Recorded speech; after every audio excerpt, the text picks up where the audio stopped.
Introducing my 48-year-old vintage SEIKO Skyliner built in March of 1974. A direct descendant from the liner line. Yeah, that sounds kind of weird. SEIKO liners are rare. They were made from 1960 to 64. Very short-lived. Brought to you by the Suwa factory, who also made Grand SEIKO. They wanted liner to slot in right under Grand SEIKO. And there is a fun fact. There's a 46999 chronometer SEIKO liner that looks pretty close to the 43GS. The lugs are a little bit different, and it even has the lion on the back in gold medallion. Now, the lion back in the day was not the Grand SEIKO logo. It stood for a chronometer movement inside. Now, when we see the lion, we think Grand SEIKO. So a little bit of fun history there. Now, the Skyliner, usually when they add a name like Sky, it goes up in quality, but Skyliner is entry level. It goes under the liner name. The first Skyliner came out in 1961. That one had the 6200 series movement, and the watch looked very similar to this one, but it had a chapter ring, and I believe was a little bit bigger. My model, 6102, had a new movement, 6100 series, that came out in 1967. I believe this watch began production in 68 to 1974. I'm not sure if there is a 1975. Let me know down below. I could not find one. In 1961, the SEIKO Skyliner could be purchased brand new from AD for $45. Wow. Give me a time machine. I would love to go back to the 60s, the golden age of SEIKO. Nowadays, you can find excellent condition Skyliners for around 200 to 300 USD. Okay, so very affordable for a piece of history, and you get a classy dress watch that is definitely special. If you're looking for a Skyliner, some key things to look out for. Look at the SEIKO logo. Okay, it's an applied SEIKO logo. Sometimes it's bent or dented. That means they took off that logo and they refinished the dial. So that's a big warning sign. Do not buy. Now, the case. Long, lean, elegant, and streamlined. This thing is beautiful. Brushing on top of the lugs. The case tapers downwards from that brushing in a beautiful high polished bevel that travels the length of the case. Now, the crown is push-pull. It's supposed to be rated at 30 meters of water resistance, but it's vintage. We're gonna rate it at 0.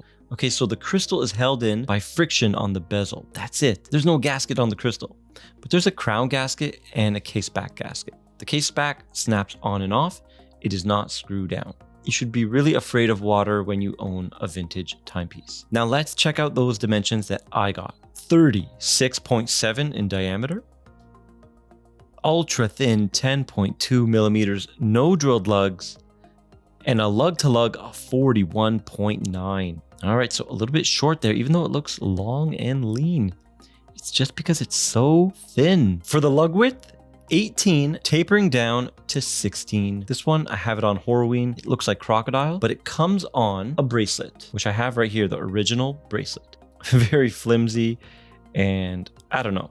It's that typical jingle, jangly SEIKO bracelet. I love the Hexed Oyster Jubilee style though, right there. Nice and angular. I wish Grand SEIKO would go back to this style of bracelet. Sick of the oyster style Rolex copying. Really sick of that. Anyways, I digress. The crystal is acrylic, so Polywatch is your friend here. This one I think is aftermarket. I believe the original is a little bit more squared off and less domed. Now the dial in hands, we got that gorgeous silver sunray dial, typical of vintage SEIKOs, and it's something special. That silver is gorgeous. We got a framed date window, applied SEIKO logo, Suwa logo, and Skyliner on top of the 6 o'clock, all applied faceted hour markers. Beautifully done. The hands are Dauphine style, and they do have a black line down the middle, just like those indices. Beautiful cohesive look. The second hand is a pool stick plain Jane second hand. Okay, let's do the weight. Wow, 44 grams.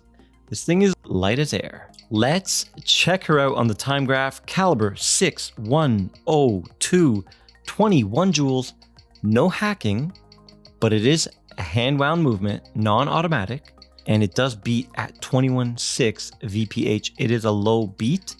Powerful amplitude for almost 50-year-old watch at 242. 0.1 milliseconds in beat error, and look at the rate. +3, +3, +2, in the fourth and final round, +1. Now let's check out 12 down. How does this watch react on your wrist? Okay, so amplitude did drop, typical. Beat error did increase by 0.1, but look at the rate. Oh man. Let's ignore the first number and we're gonna do 5 rounds. Let's see. +4. Looks like 0. Yep, 0. Oh wow. Man, they don't make them like they used to. I say that every time. Okay, 0. Because we're ignoring the first, let's do the fourth and final round. Oh, 0. Good job, Seiko. It just went to +1. Still good job, Seiko. This being a dress watch, we're not going to do a loom shot. There is no loom. Now, when you're thinking of buying maybe an entry-level Seiko 5, you know what? Look into the vintage world. Maybe you're going to find something better with a much higher grade movement, little bit of history, and it's something special. It's fun to wear a vintage watch. Because you know what? Not many people are going to have it on their wrist except you. Let me know your thoughts and opinions down below on the beautiful Skyliner. And guys, if you're still here, remember to subscribe, like the video, and check out the videos on the right of your screen right now. And I'll see you in the next one.